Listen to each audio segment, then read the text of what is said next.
Hey there, ghouls. It's the Creepmas season, and I know this is a very hectic time of year for all of us, but I'd like to invite you to kick back, relax, pour yourself a hot cocoa, and let me read you a story. Every night from now through December 24th, I will read you a chapter from my new holiday creature feature, Christmas Creeps from the Deep. So tune in and hang out with me at 7 p.m. Eastern Time every night for a new chapter. Let's get to it, shall we?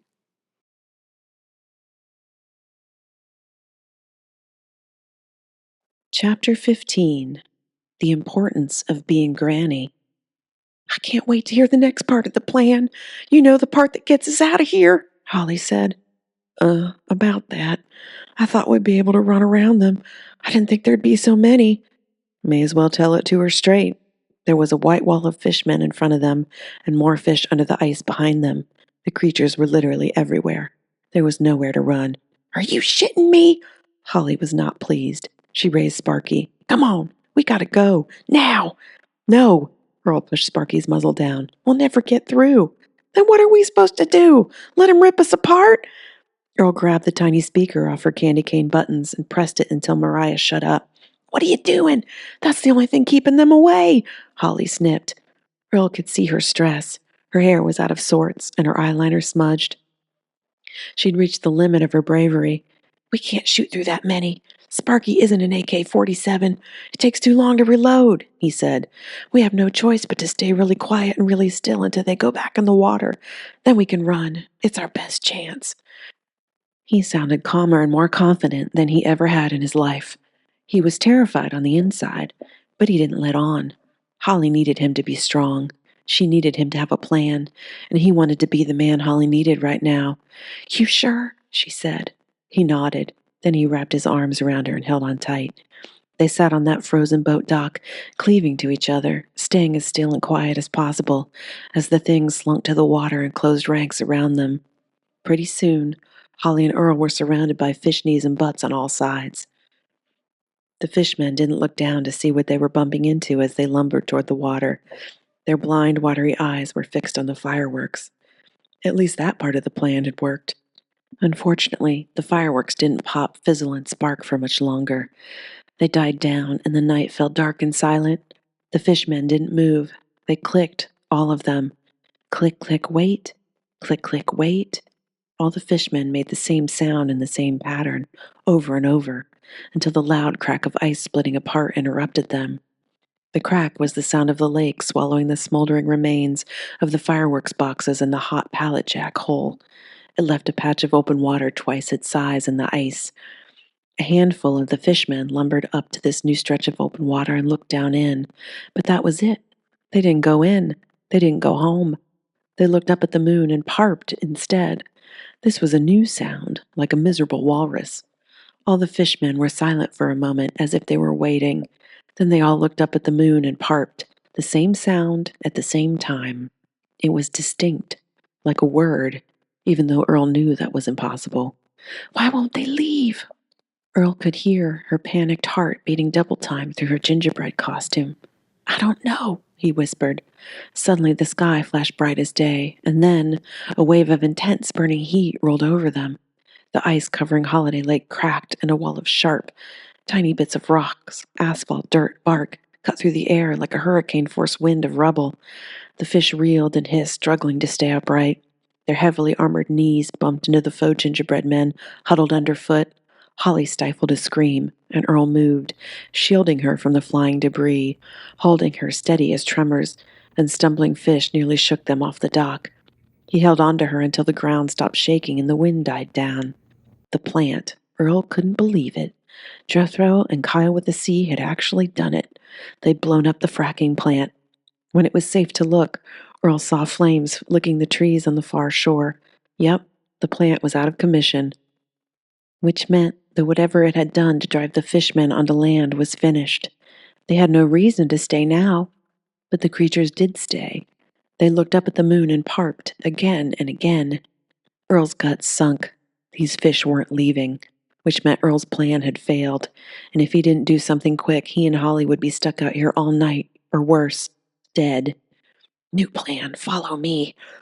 Earl moved onto his hands and knees, maneuvering around the scaly white fish legs all around them. He motioned for Holly to do the same.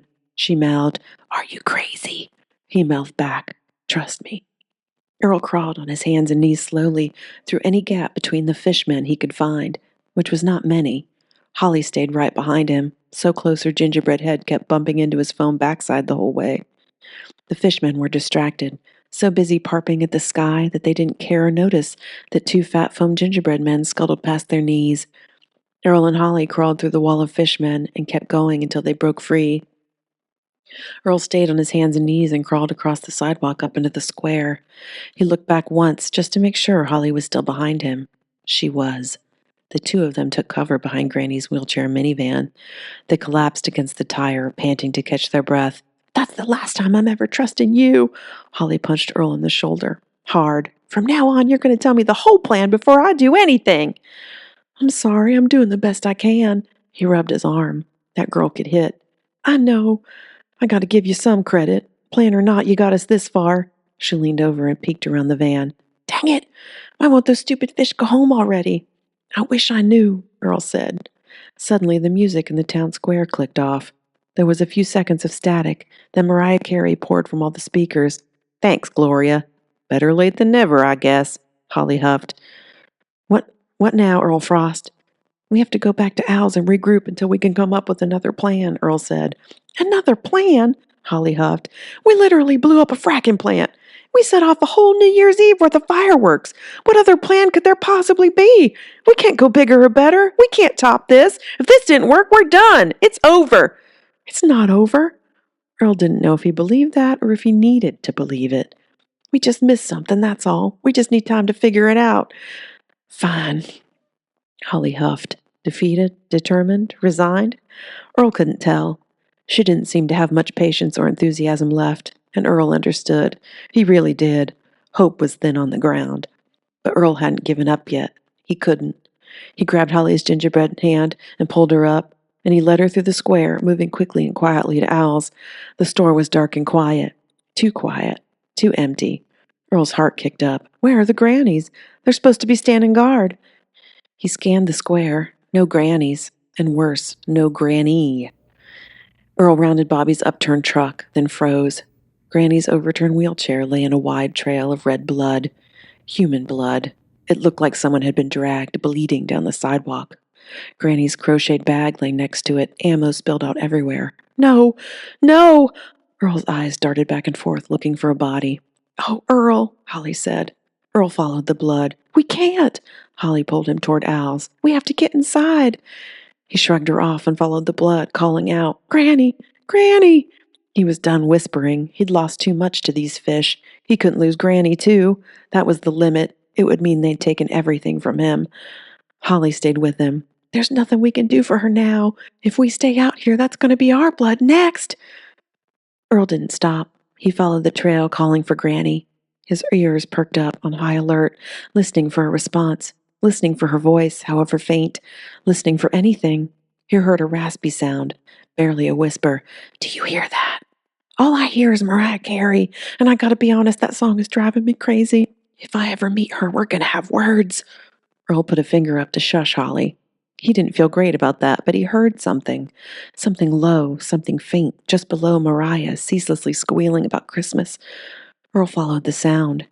He rounded a flower bed and stopped cold. Holly came up behind him. "Oh my God, what is that?"